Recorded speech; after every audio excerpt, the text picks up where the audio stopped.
Okay, period. I like this. The ones with awful furniture. Girl, you're so judgmental. Bitch!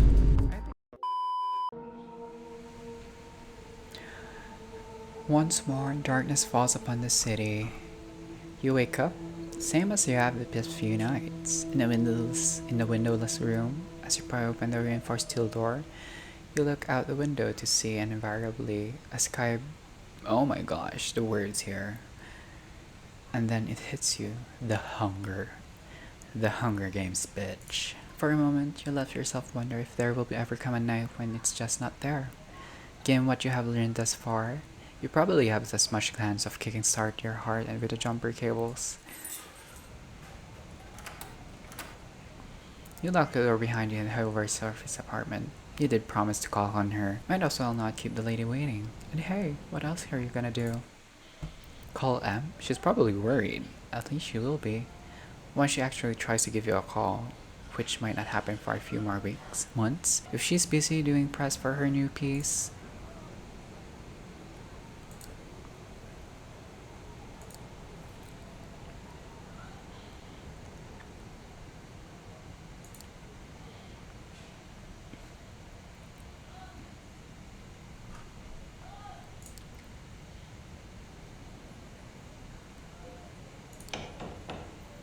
You knock and wait patiently as the footsteps on the other side grows closer. Finally, the door opens and Gregory, Sophie's driver, invites you in.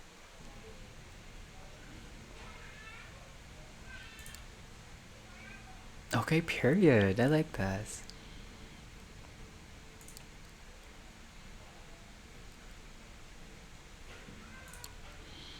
Good evening, Sophie. She doesn't react immediately, but seems to snap out of some meditative state and looks at you with strangely blurry eyes. Yes, good evening, Lamar. I was wondering, when you look out at this city, when you see the lights, hear the hum, smell the rain of the pavement, what do you think about it? Do you gaze out? You thought the city couldn't surprise you more. You've lived here all your life after all. But tonight something feels different.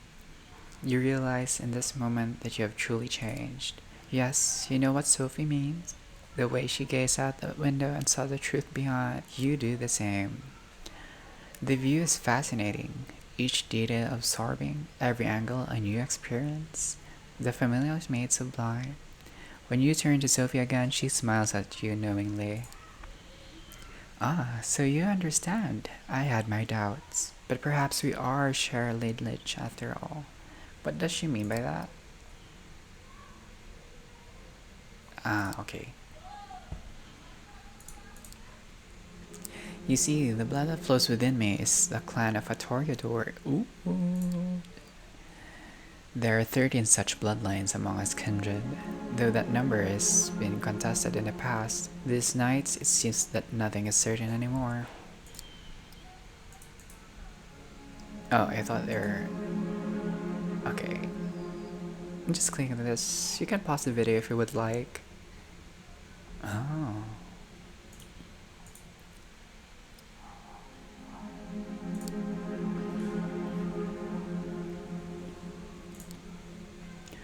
The clans have gone by many epithets over the years, but the names used these nights have their roots in medieval times, the original Inquisition, if you can believe it.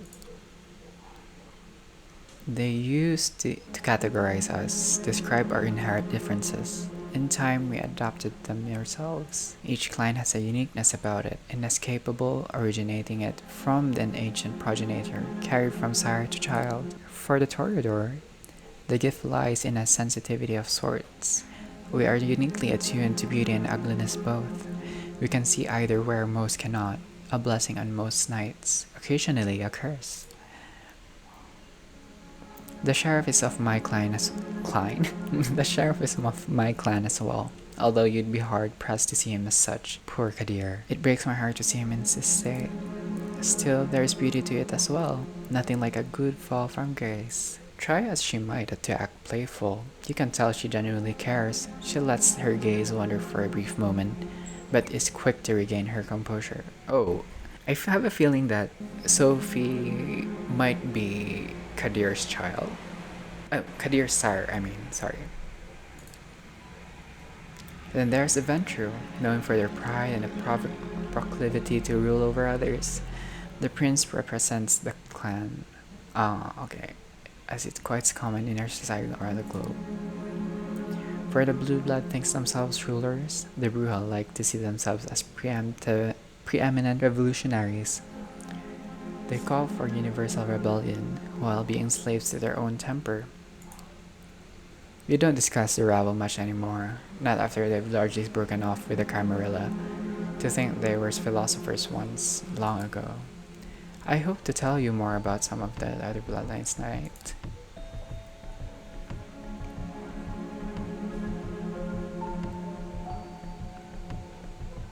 How can I tell? Say I meet a vampire for the first time. How can I tell what their clan is? Usually cannot. With few exceptions perhaps, some clans, the uniqueness I mentioned bleeds from to their appearance or disposition. Like the Nosferatu, you could obviously know that they're Nosferatu. But even that can be misleading. Outside of a few very specific cases, knowing one's clan is less important than understanding who they are, personally. What drives them, their wants and needs, weaknesses too. Speaking of which, we come to the reason I want to speak to you tonight. It is customary in our society, especially among younger kindred, to organize into coteries. Sometimes these are called by the prince themselves, or mandated by a fledgling's desire. In our case, you may treat it more as a strong recommendation. I want you to seek out companions, not only because you need to learn more about the society, but also because it is useful. True friendships are rare among kindred, but having allies, even contemporary ones, is something that is a necessity. We might be selfish creatures? We might be selfish creatures, but we are drawn to each other's nonetheless.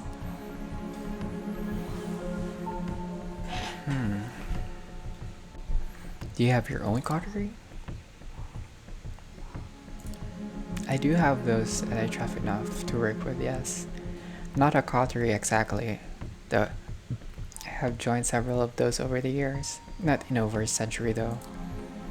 You, however, you would do well to meet some of the city's younger kindred and see if you can find a connection. It's an essential experience for one so young. I spent some of my precious time last night asking around, pondering potential kindred for you to meet. Came up with a short list of contacts. I hope you'll appreciate the gesture. Forging a partnership with them might offer perspectives and viewpoints that I cannot provide, lenses through which to view our kind. They are all members of the Camarilla, of course, more or less. Okay, who are they? Alright then. Eager to learn about them, I see. Good, I'm glad. Okay, Tremere. Let's start with the Tremere. They are a powerful clan disliked by many, but feared and respected by many more. They have been an important pillar of the Camarilla since the beginning. Blood sorcerers.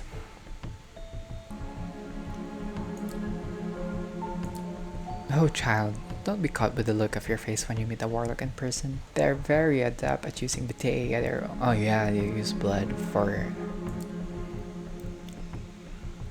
Since they are quite rigid in their hierarchy, the kindred I had in mind for you might need some persuading. Agathon. They're ambitious, the child of a noted Tremere here in New York. Eileen's Turbridge. Spend enough time with Agathon and I'm sure you'll run into her sooner or later.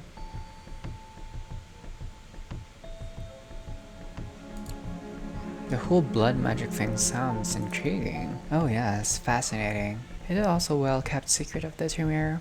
Don't expect them to share it right away. Some things have to be earned.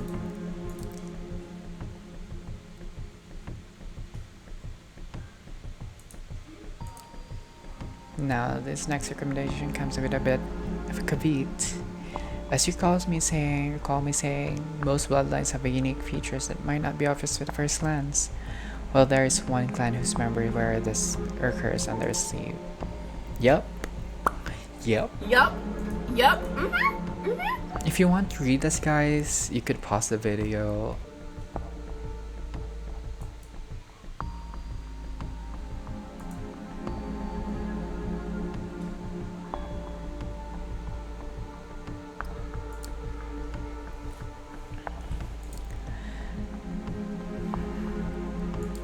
No wonder they make them sewers, abandoned buildings and such. Their appearance in the city is obviously unnatural.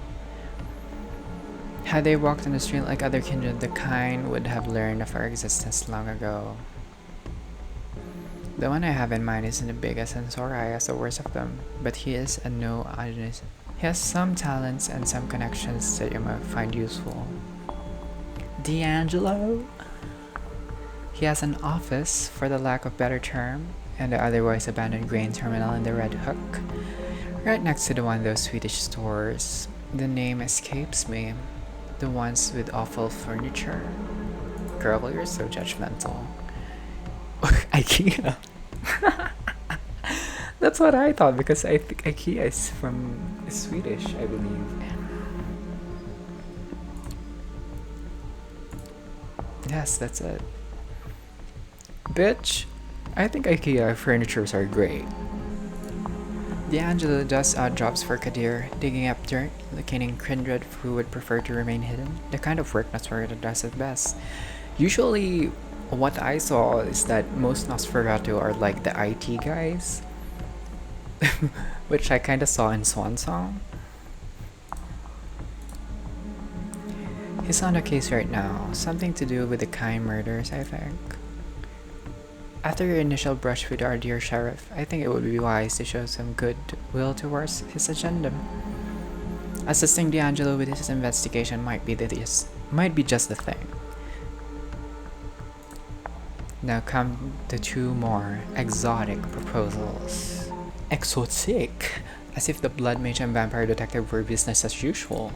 Ah, Gangrel. This is something I've seen during the It's something, I think this was available from the Vampire Masquerade's Bloodlines, the first game. I think you could play as a Gangrel, but I'm not really familiar with this specific type of vampires. Okay.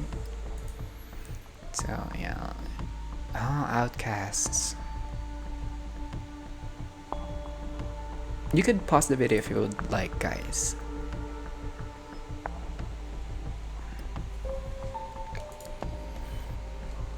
Nominally, they haven't been part of the Camarilla for over 2 decades, but the one kindred I would like you to meet has strong, shall we say, familial ties to the sect.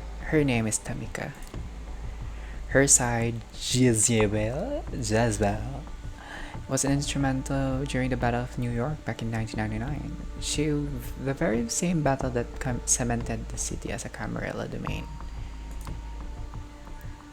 Sadly, her achievements have gone largely unrecognized. Tamika and a number of her siblings still reside in the domain they were awarded after the battle. Prospect part. Jezebel herself left the city some years ago, fed up with being underappreciated. I mean, who wouldn't? Should I contact in Camarilla fans?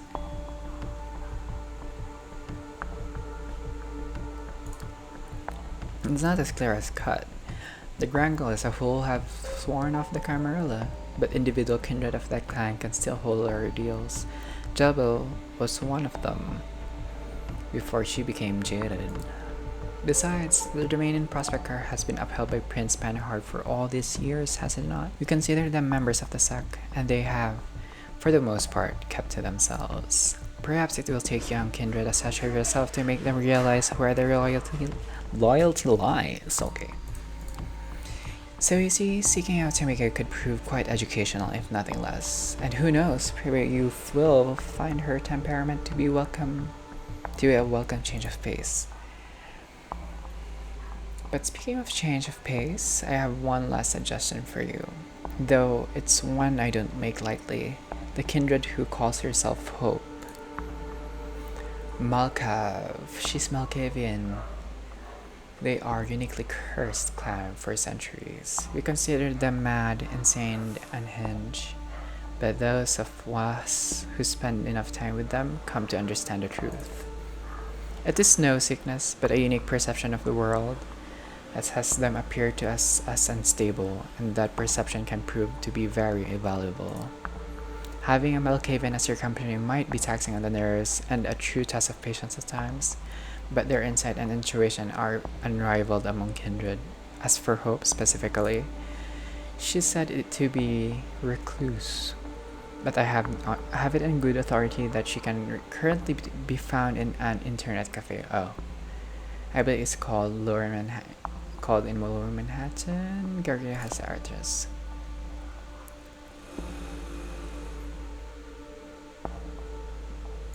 An internet cafe, really? How quaint. I really wouldn't know. But since you brought it up, be aware that the Camarilla is high critically of using the internet to communicate. The second Inquisition yeah, the second Inquisition was the one who hunts them down, right? Yeah, made sure of that. Exercise caution when at the Raven. Well, I believe that's all of them. I still have a few social calls to make tonight, so I'll leave you to it. Use tonight and tomorrow night to arrange some cordial visits of your own. I will send Gregory for you as soon as I have further need of your services. Oh, that reminds me, you will need a car. Just downstairs. Join us downstairs.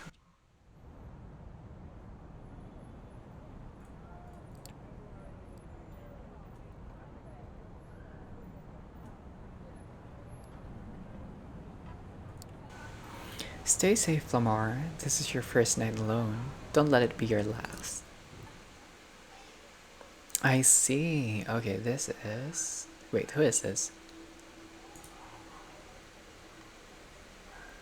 Ah, this is the Tremere. This is the. Oh, this is Hope, the Malkav. This is. Kadir. Wait, this is Kadir? Oh no, this is the Nosferatu.